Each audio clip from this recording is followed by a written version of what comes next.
Welcome to Every Woman Has a Story on WEBN. My name is Eunice Onwona, and today on our show we have Mireille Tushiminina.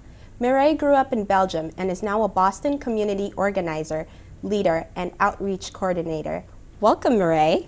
Thank you for having me. So let's dive right into this. So tell me a little bit about your dreams and aspirations growing up, because I know you've been all over. You've been in Belgium, a little bit in Congo, where you're from. So tell me about that. Wow, I always wanted to be a physician. That was my dream. Wanted to be a physician and change the world. That's what I ever wanted to be. And so you came to Northeastern in 1994. And what did you study there? Is that why you came to Northeastern? Yeah, actually, my life was laid out for me, so I knew it was Belgium, Congo, and later on in moving here in the States. So I arrived as an international student, so I had that time where I had to study, ESL, then study college. Yes. Okay. Yeah. And you left Congo in 1994. Before you left, there was a little tension going on in your country. So just give me a little bit of a background information about your country. What was going on there? Why the tension? How did it make you feel? Yeah. Prior, it was not called Congo back then. It was Zaire. It was under the President Mobutu Sese Seko's regime. And if I recall, was during the tension, the government shut down. And there was riots every day, and people leaving the country, as a refugee, and it did affected the entire, the country and neighboring countries during that time. So, but that was not the intention that, the reason why I left DRC, but Zaire then. I left because I had graduated from high school, so it was time for me, to come in the U.S. for better education, I guess. And how is your country doing now? Well, we're hoping for the best, but it's still the same, and it's getting a little bit of frustrating because I work on the field, so that's my work. I work with women there. And it has taken over 17, 18 years to end an everlasting war. That's how basically, as a Congolese, we see it. Things are getting much better in this capital city, but there's still some tension in the border of Rwanda and eastern part of DRC. And hopefully, we'll come to terms soon, very soon, we're hoping. For leadership reform, maybe soon, I don't know. Yes. Yeah.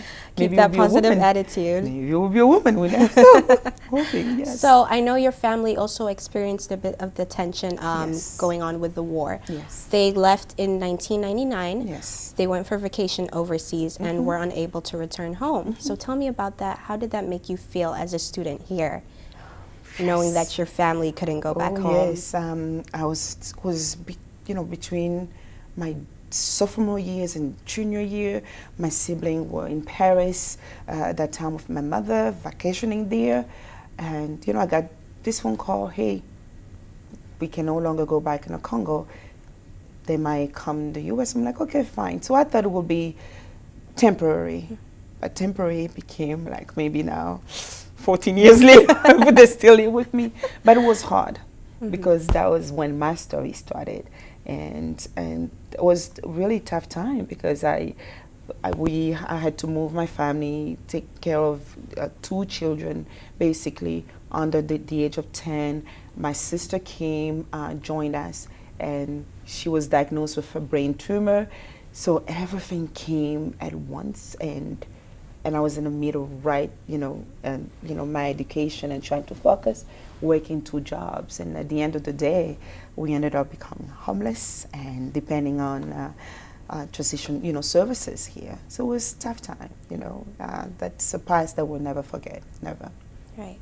So, I mean, with all of this going on, and all this negative things going on back home, yet still there has to be something good about your hometown, about your country. Yeah. So tell me about some of the things you miss, some of the things that make the DRC, Congo. Of course. It's funny that you say that. Everywhere I go, the first question they're like, when people find out that I'm Congolese, they're like, oh, can you dance? I'm like, no, I don't know. So what I miss most about my, my native country is the culture, the laughter, and I mean, Congolese, they know how to party, We might have the worst leadership in the world, but at least we do know how to have a good time. And these are the things that I miss most, but also just, reminiscing that kid that used to play out in the street with my undergarment, just playing with the neighboring kids. And that is a luxury, and that is a joy, I might say, that we don't have anymore because we're now safe. There's no little girl that can play around in the street in the Congo, saved anymore. So those are the times that I miss the most. Right. Just being at home, with family. Mm-hmm. Yeah. So obviously your family has had a big impact on your life. Yes. And I know you're very into female empowerment and development in Africa. Yes. So tell me about that. Where did it come from, and why are you so passionate about it? Wow, it's an interesting question. And I mean, what you see, I mean, the Mireille that you see today, it's basically, I don't want to say the end result, but a Mireille in a progress. You have to know my past, first for me to know why I engage into being the voice for women. We all have a story, and I love the title. We all have a story, but it's the process and how you come out of, of it. As an African woman, being African, and I'm the oldest of the entire family, so there was already a path, crafted for me, but it was not a good fit. And by embracing that path, at certain moment of my life, I was caged, and I was trapped in a body that I knew that it was now mine, and I had lost all my self-esteem, all my hopes and dreams, went down the drain. And it took a wake-up call. One day, I saw my reflection, and I was like, I remember that little girl who wanted to save the world, but I didn't know how. I knew I wanted to be a physician, so it was a matter of finding my niche.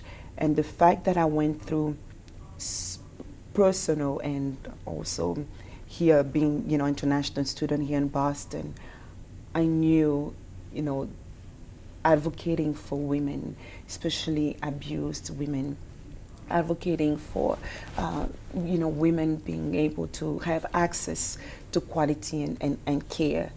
That was my niche, and I embraced it. It's all coming from experience, life, struggle, a lot of struggle, and me coming today, being able to share the story, and that's why I embraced it. And I can relate to some of them. Some of them like listen to the story and sharing our experiences. There's that bond, that time. So, that's why I embraced, this path of advocating for my sisters. Okay. Yes. And so you go about this through your foundation, the Shalo Foundation. Mm-hmm. So tell me a little bit more about your foundation. Wow. Shalo means lifeboat, but the Shalo Foundation started 2 decades ago. My mother that founded the foundation, and it was for the street children of the DRC, and I moved here in the US. And at the onset of the war, we had to shift our mission to solely focus on women's empowerment, victimized women and young girls. And that's what we've been doing since, through poverty alleviation programs, offering scholarships and youth enterprise initiatives. So that's what we've been doing. And here in Boston, we do have an office here in Boston. We solely focus on educating the community at large about how rape is used as a systemic weapon of the war in DRC, and also raise awareness about this war. So that's what we do here in Boston. And we've been doing this now for over 2 decades. Wow. Yes. So I know some of the people that you've worked with, that you took underneath your wings, you have a lot of success stories. You have doctors, you have lawyers. Yes. So tell me about one story Wow. that has been so influential or inspiring to you, Wow. that it still stands out in your memory? Wow. There's so many of them. There's so many of them. And 7 years ago, wow, that one is a little tough because while doing our maternity rounds in DRC, there was, women don't have access to free care, to quality care in DRC. And there's this woman that's been at the hospital for months. And, I talked to her, she's, and I asked her what she wanted. She's like, I've been here for weeks, and for several weeks, and I'm losing my lamb just because she had a C-section, and they had forgot gauze in her womb, and that infected her entire right leg, and she needed to be amputated. And we were able to, to pay for all take care of the logistics. And after I asked her, what can I do for you? She's like, just help me, come back and be able to self-sustain myself and take care of my children. And which she did, and that's it. And I totally forgot about her. And there I am going back. I see this woman coming. That was last year. And I'll remind me to send you some pictures of her as well. Coming, it's like, Mireille, it's me. I was like, who are you? Look at me. And I was trying to remember, where have I seen her? So she reminded me of her story. But long story short, the woman owns a store. Not only she owns a store, she's able to take care of her 5 children or 6 children.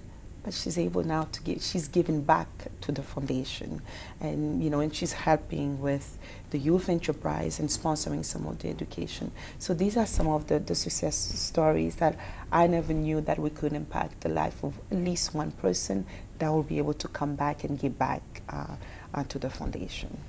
Oh, So that's a great testimony. Yes.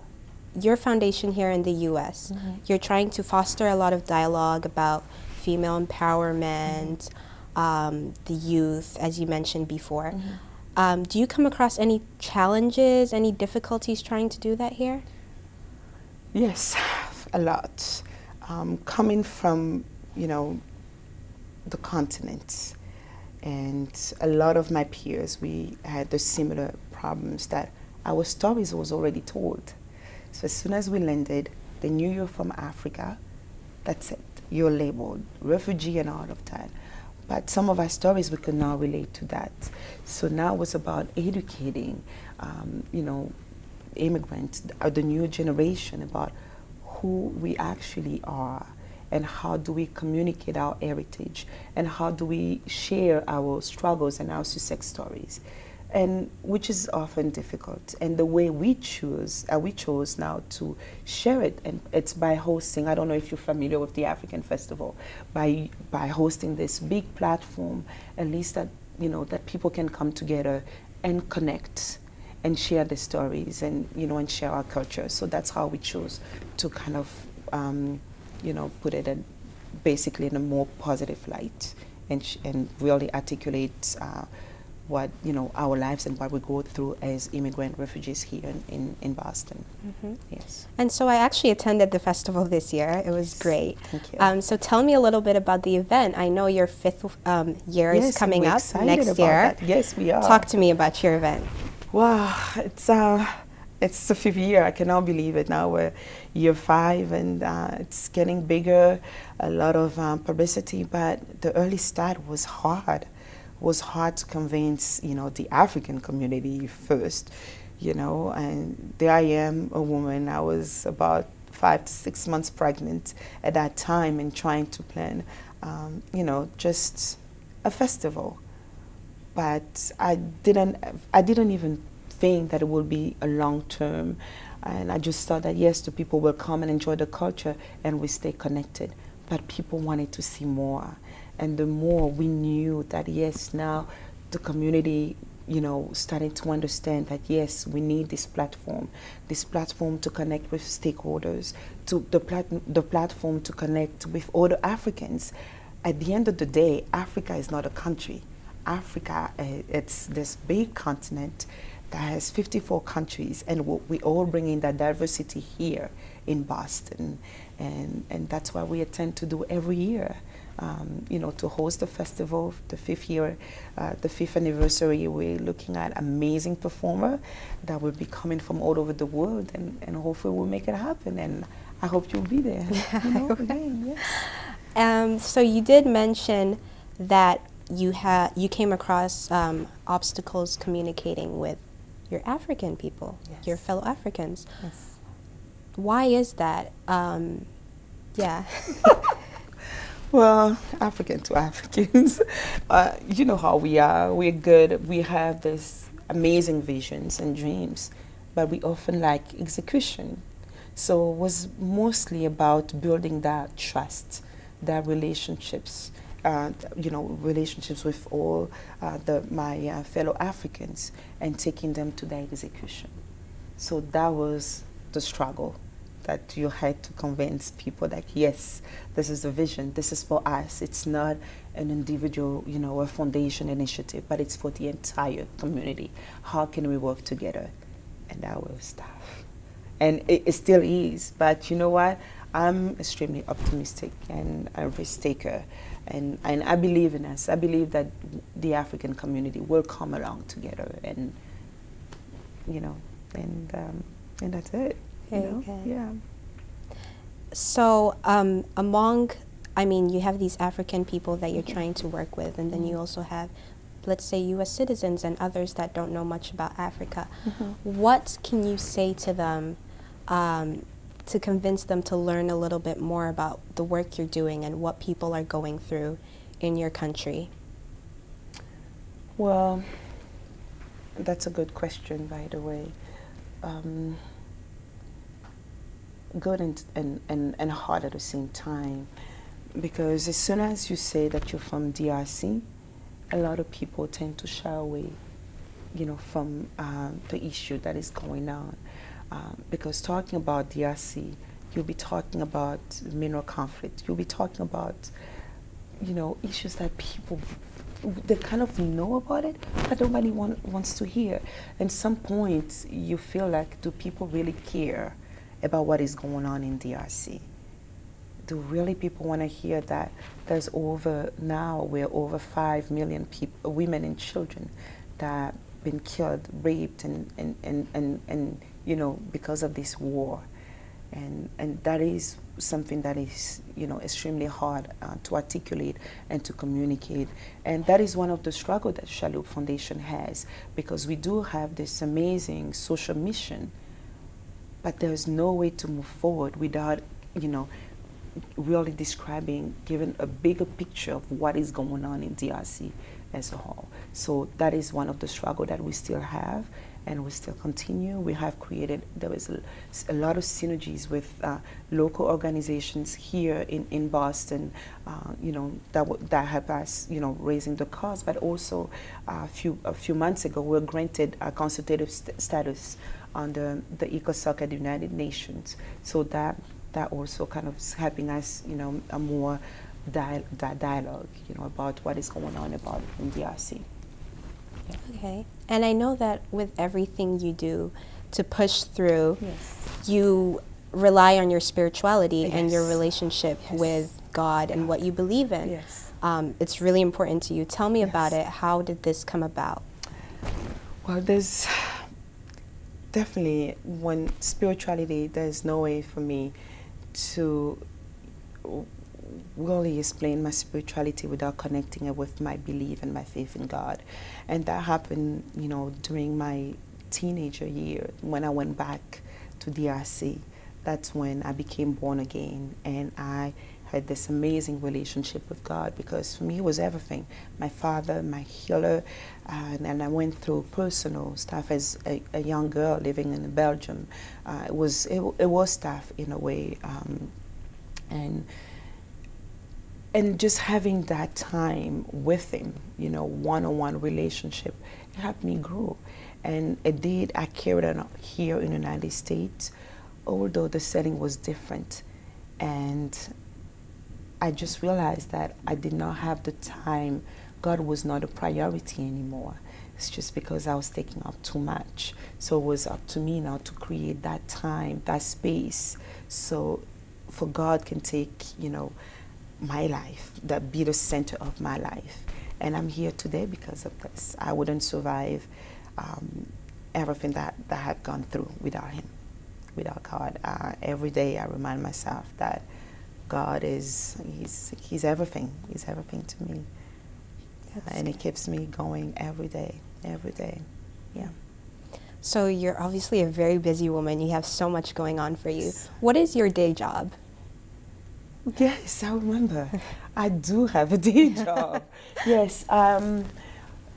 Not really, because I'm per diem right now. I work at the MGH as a medical technologist. Okay. Yes, and I've been there since, you know, for years now. So that's what I do in a medical field. Yes. And what do you do in your free time? Your very little free time. Yes, my very little free time, reading and running. I recently joined the Black Girls Run group, so I do run. I'm a runner and I love reading. I love it. How's the group going? The group is going fine, but it's just now getting me there every day. But that's still a problem. But yes, you know, yeah. So and why does it mean so much to you? How has it changed your outlook on life? Wow. Good question. God. Yes. You know, reading is, since I was a little girl, I always read. But I would say the more I grew into my reading, it's changed. It's shifted from Danielle Steele, now reading Georgia Itier and, you know, all these books about African, you know, issues and, you know, going more global. So my readings shifted, and it did shape me a lot.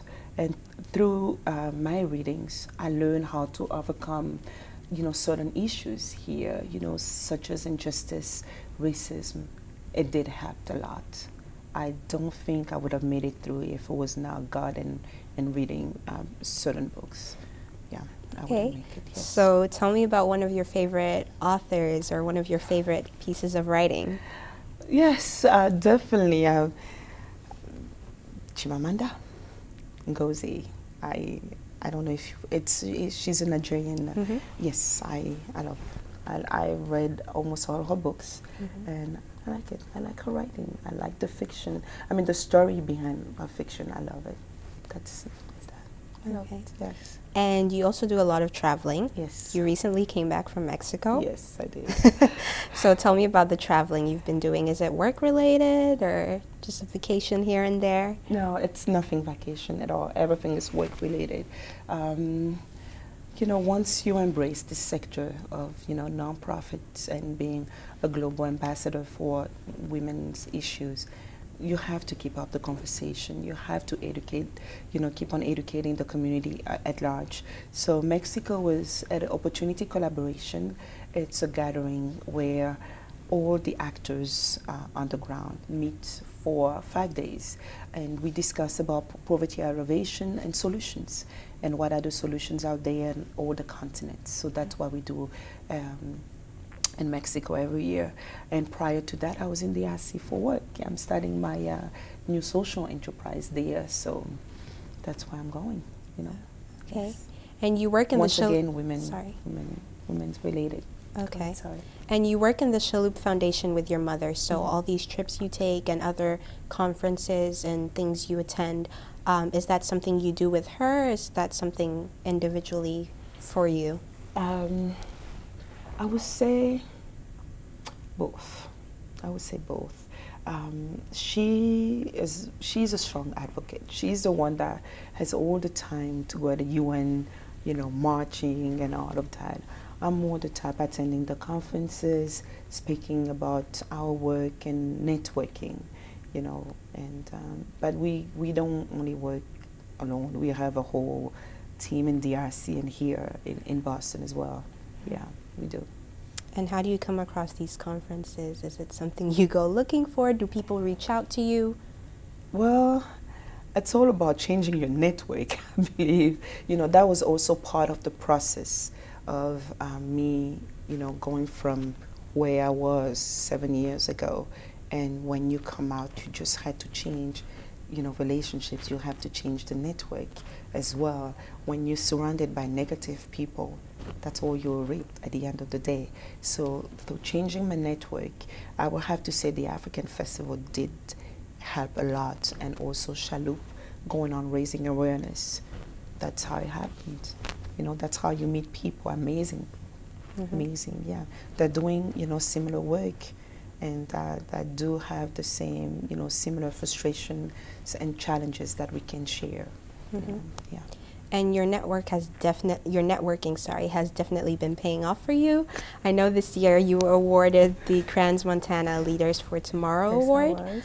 Tell me about that. How did that happen? Yes, actually, it has to go through nomination, and yes. So we have to be, you know, someone had to nominate me. So I was nominated for the awards, and I was granted. The Grants Montana Forum. It's a network of emerging leaders, you know, coming together, and people wanting, you know, you to grow into your leadership, you know, strengthen your leadership skills, and meeting other people, actors on the ground that have been there for years and sharing experience. So that's what the Grants Montana Forum does. Yeah. Okay, and now I'm going to put a little more of the spotlight on Sure, you. definitely. Tell me a little bit more about some awards you've won, because I know there's a couple Oh my God. that you've got. Yes. Okay. I was nominated for the Archbishop Tutu Fellowship Award for 2003 and again for 2014. The Archbishop Tutu Leadership Academy, basically that's where you find the best of Africa, the entire continent. We go all through a seminar where we discussed African agenda. So we have all these emerging leaders under 40 that have, in all sectors, that have an African agenda, and we all discuss, debate, and you know, and ready to take on the continent. And some of us from the diaspora that are now contemplating moving back, you know, you're just joining the boat. And also I was awarded the MLK Fellowship at Northeastern. That was 2011. Yes. Yeah. Congratulations on all of that. You're doing a great job with those things. Thank you. So I want to know a little bit more about you as a mom. Tell me about your 2 children, everything about them. Yeah, wow. That is a sensitive subject, because as a mother, you want to be there for your children, and you want to make sure when you're away, they are with a strong support system. And I thank God for my family. I thank God for my family. They're always there for me, and they are picking out basically pieces for me and helping me raise them. I have a son, amazing, beautiful inside of out, and he's more on the softer side. And my daughter, who's just turned 3, but she's quite a character. So I can definitely see the leadership, you know. She's a leader. She's a born leader. I can see that. And you know, in Africa, we tend to, you know, nurture our son and be a little bit tough in our daughters. And I just realized that I'm really raising my children as a typical African mother. Yes, my children are everything to me. And I always tell them, if there was one thing I want you to do, and even if I was no longer with you, at least impact one person's life. That's all. If they have to carry on my legacy, I would love to see that happen, but at least to impact someone's life. That's all. And they know it. Yes. So you're great at what you do all around. Well, I wouldn't say that I was great. There was always room for improvement. Mm-hmm. Life is a journey. And for me, my life has been a race. Ever-ending race. Mm-hmm. I race. I come across a lot of barriers, a lot of challenge, but it's how you're able to come up out of it. You either continue the race without looking back at those obstacles, or you just continue. But those obstacles will keep on following you. So I had to take a time to stop, go back around, and try to jump over the obstacles and keep on going. Because you want, at the end of the race, you want to be able to pass on the baton to somebody else to carry on. Because we all are in a journey. And that race one day will come to the end, at the end for me, and somebody else will have to be ready, you know, to grab the baton. And I think that's my story, you know? Yeah. And I know you're a single mother, so how has that been for you? Wow. It has been tough, you know, it's been tough because you know, maybe getting a little bit too personal, because that's not the life that I wanted. I wanted for my children. That is not. I was this little girl that also grew up in a single parent home. So I wanted my children to have that strong foundation, that, you know, have a mom and dad at home. But, you know, life happened, you know, and that's a choice that I make. And looking back now, I don't regret it. It's not what I wanted, but I don't regret I've made that choice. And if I can say it, you know, it took a lot of work. However, I believe today that has been one of the best decisions ever I made in my life. Yes, of packing my bags and leaving. Yeah. So finally, I want to round up asking you, do you plan on moving back to Congo or any other African country in the near future? A lot of your work is based there, so. It is true. The majority of my work, it is based there. And yes.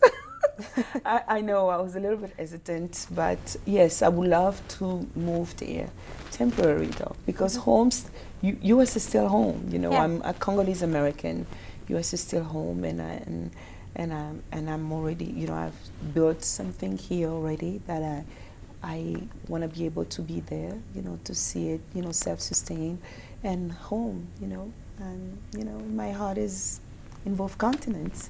So it's hard to tell, but yes, it's in a near future.